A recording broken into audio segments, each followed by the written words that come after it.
E atenção, porque no programa de hoje nós vamos dissecar essa tal crise global da economia. Começou tudo lá nos Estados Unidos, depois se espalhou pela Europa, pela Ásia, e dizem que o problema vai chegar com alguma força aqui dentro do nosso país, no Brasil. Nós vamos receber 2 consultores econômicos que falam a língua do povo e vão nos explicar direitinho de que forma essa crise vai nos afetar. Será que é o momento certo de comprar coisas, carro, casa? Será que a gente tem agora que parar um pouquinho com essa história de consumo? Bom, eu não tenho ações na Bolsa de Valores e nem recebo meu salário em dólar. Tenho certeza que a maioria dos que estão me ouvindo nesse momento estão na mesma. Mas será que essa crise econômica vai nos atingir? Daqui a pouco nós vamos receber Fausto Gouveia e Sofia Camargo, que são especializados em economia doméstica, e eles vão explicar tintim por tintim essa história pra gente. Já, já! Vamos começar falando sobre roubo de carro. A cada 7 minutos, um carro é roubado na cidade de São Paulo. São 200 por dia. Agora faça a conta. 200 carros vezes 30 dias, 6.000 carros roubados por mês na cidade de São Paulo. Não é à toa que os paulistanos instalam travas, alarmes, que os estacionamentos custam tão caro na cidade. Na região da Avenida Paulista, por exemplo, pode custar de 10 a 15 reais uma hora de estacionamento. E existe uma região na cidade que é praticamente, digamos, o Triângulo das Bermudas. Ou seja, quem estaciona o carro na rua, em Perdizes, zona oeste de São Paulo, corre o sério risco de ficar a pé. Revolta. Este é o sentimento de Neuza. Aos 56 anos, ela já teve 2 carros furtados. O último foi levado desta rua na zona oeste de São Paulo enquanto ela trabalhava. Apesar do susto e da falta de segurança, Neuza ainda estaciona o carro numa rua paralela. Você paga IPVA, seguro obrigatório, licenciamento, tudo isso você paga. E você não tem nenhuma segurança. Este maquinista também teve o carro furtado na mesma rua. O veículo era financiado e faltavam apenas 5 prestações para quitar a dívida. E o pior, não tinha seguro. Perdi, mas se Deus quiser, eu pagando essas 5 prestações, eu vou conseguir outro. Eu vou conseguir outro, eu tenho fé em Deus que eu consigo. Força de vontade eu tenho. De acordo com dados da Polícia Militar, de janeiro a agosto deste ano, 1.500 carros foram roubados ou furtados em 5 bairros na região de Perdizes, zona oeste de São Paulo. Uma média diária de 6 veículos levados todos os dias por criminosos. Apesar dos números, este capitão afirma: não falta policiamento na região. Nós temos o programa de rádio patrulha atuando de uma forma intensa. Hoje nós temos uma média diária de 16 viaturas operando só na jurisdição do 23DP. Segundo a Secretaria de Segurança Pública, todos os dias mais de 200 carros são roubados ou furtados na capital paulista. No Tatuapé, câmeras de segurança flagram a ação de um bandido. Este homem de blusa azul olha um carro estacionado. Espera uma pessoa passar e arromba a porta do passageiro. Depois, o homem disfarça e se afasta do carro. Minutos depois, ele volta e entra no veículo. Quando um segurança de um condomínio se aproxima, o ladrão sai com o carro. De janeiro a julho deste ano, 115 pessoas foram presas em flagrante na Zona Leste. Para a polícia, pequenas atitudes podem evitar este tipo de crime. Andar com os vidros fechados, né? Ficar atenta aos cruzamentos, procurar itinerários diferentes para ir até a sua residência, não ter uma rotina muito constante para você não ser monitorado. Olha, ontem à noite, não muito longe de Perdizes, no bairro da Lapa, os ladrões de carro fizeram um arrastão. Um dos veículos roubados capotou na perseguição no quilômetro 15 da rodovia Anhanguera, depois de bater neste carro. O resultado foi perda total e o estacionamento vai ter que ressarcir o dono do prejuízo. Deu dó, cara, deu dor no meu coração quando eu vi. Até chegar aqui eu não sabia que estava assim. Vamos ver o que acontece aí, tem seguro, o estacionamento tem seguro.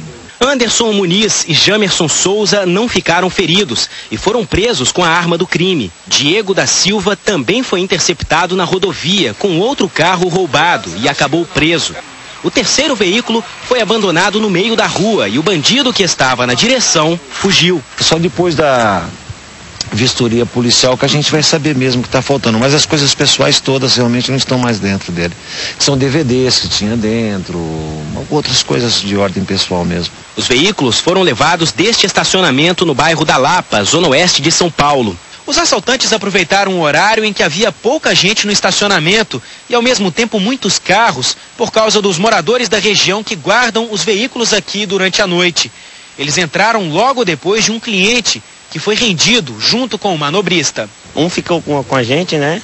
Olhando nós três, e o outro foram atrás do veículo. Os 3 assaltantes presos têm 19 anos de idade e já são velhos conhecidos da polícia. Diego havia sido preso no ano passado depois de roubar uma moto.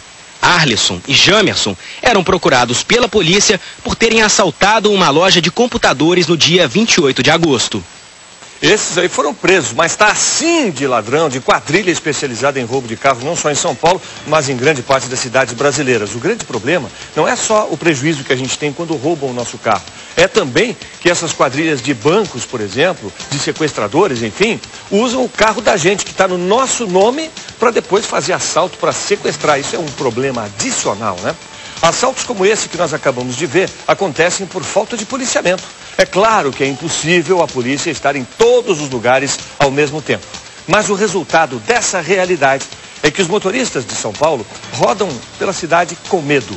E às vezes, quando a polícia não está presente para evitar o pior, o socorro vem da coragem dos próprios motoristas. 2h15 da tarde. Este homem é preso no meio de uma das avenidas mais movimentadas do centro de São Paulo. Você logo vai saber o que ele fez. Uma imagem que reflete a triste história do conflito social brasileiro. Só na maior cidade do país circulam 6 milhões de veículos, enquanto 2 milhões de pessoas vivem na miséria. O homem que abriu a reportagem tentou assaltar um motorista de 62 anos que estava parado no semáforo. Ao perceber que o homem não estava armado, o motorista não abriu o vidro do carro e acelerou. Na faixa ao lado, um taxista percebeu a ação e também acelerou. Os 2 carros se chocaram e o homem ficou preso. O taxista chamou a polícia, que prendeu o assaltante. Algemado no camburão, Tiago dos Santos de Oliveira, de 19 anos, lutava diante da câmera para não ser filmado.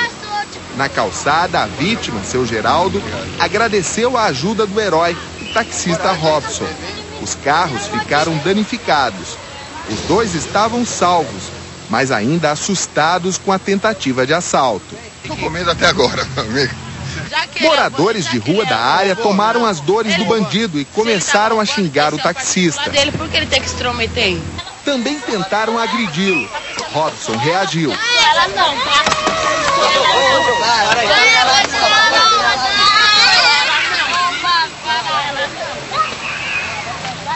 Flagrantes como esses são cada vez mais comuns em grandes centros urbanos como São Paulo e só fortalecem um novo fenômeno, o estresse pré-traumático, quando o cidadão sofre as consequências da violência antes mesmo dela ocorrer. Ele pode imaginar coisas terríveis e aí ele começa a ter sofrimento. O doutor Salomão diz que não há o que fazer contra o estresse pré-traumático. É uma dura realidade, a qual temos que aprender a encarar. E só a exposição desses fatos o dia inteiro, só as notícias, só o que ele fica sabendo, é impossível ter controle sobre isso. Apesar desse pânico, desse medo todo, né, a verdade é que cada vez mais se compra automóvel na cidade de São Paulo, no Brasil inteiro. Crédito tá fácil, todo mundo compra carro novo, troca de carro, principalmente quando chega no fim do ano. Eu estou dizendo todo mundo, estou generalizando, claro que tem muita gente que anda a pé e não tem dinheiro nem para pagar o ônibus, né? Mas as indústrias automobilísticas nunca produziram e venderam tantos automóveis quanto nos dias atuais. E daqui a pouco nós vamos falar também sobre esse assunto, na discussão sobre a crise econômica global. Será que é o momento certo de fazer financiamento para comprar automóvel, para comprar casa? Será que os juros vão aumentar ainda mais? Daqui a pouco nós vamos receber 2 consultores de economia aqui que vão falar a linguagem do povo. Não vai ter negócio de, sabe, de linguagem econômica, esse vocabulário complicado que ninguém entende. Nós vamos falar aqui o português claro para que todos os brasileiros possam saber que momento, afinal de contas, nós estamos vivendo na economia. Se essa crise está ou não está nos afetando. Já, já.